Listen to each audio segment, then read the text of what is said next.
You can come on the no longer.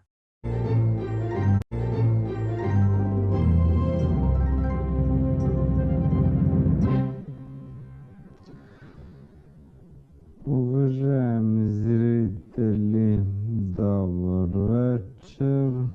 Отново точно в 10. Вие сте с новините у нас и по света. Събрани от екипа на Днес Плюс в 30 минути. Най-напред основните теми накратко. Писмо на Ахмед Доган до Филип Димитров с покана за политическия диалог и съвместно поемане на отговорностите. Лидерът на СДС е готов да напусне парламента след евентуално решение на Националния координационен съвет.